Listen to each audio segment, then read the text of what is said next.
प्रदेश में पंचायत चुनाव में होने वाले खर्च पर चुनाव आयोग की पैनी नजर है।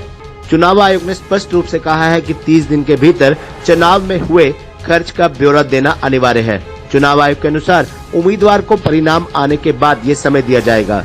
चुनाव आयोग द्वारा चेतावनी भी जारी की गई है कि यदि किसी उम्मीदवार ने खर्चे का हिसाब नहीं दिया तो उसे चुनाव लड़ने से अयोग्य घोषित कर दिया जाएगा। बता दें कि पंचायत चुनाव में खर्च राशि क्या है।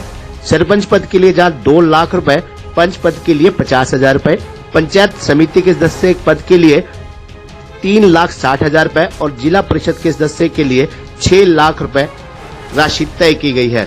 वहीं आपको ये भी बता दें कि चुनाव में खर्च हुई धन राशि का ब्यौरा नहीं देने वाले के खिलाफ चुनाव आयोग की ओर से सख्त कार्रवाई का प्रावधान किया गया है।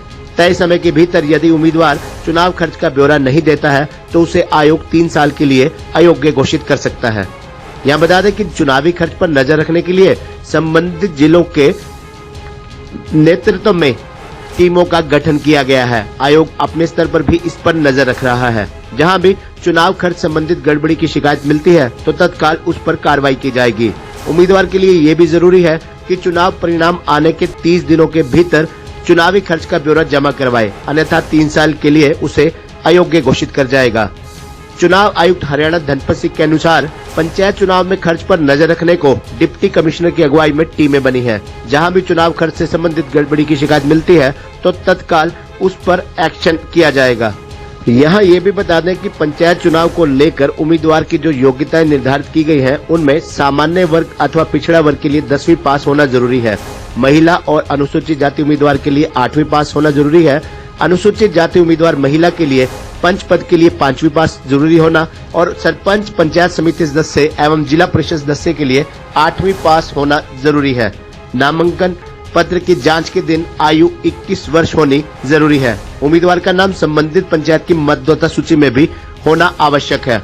बता दें, ग्राम पंचायत की भूमि पर किसी प्रकार का नाजायज कब्जा न्यायालय द्वारा पारित आदेशों न हो, न ही ग्राम पंचायत की किसी प्रकार की देय राशि उम्मीदवार पर बकाया हो। इसी प्रकार किसी सक्षम न्यायालय द्वारा घोर आपराधिक मामले जिनमें कम से कम 10 साल की कैद की सजा हो सकती है और आरोप निर्धारित किए गए हैं तो वे न्यायालय द्वारा माफ किए जाने तक चुनाव नहीं लड़ सकता। घर में सुलभ शौचालय होने का सब घोषणा पत्र भी होना जरूरी है।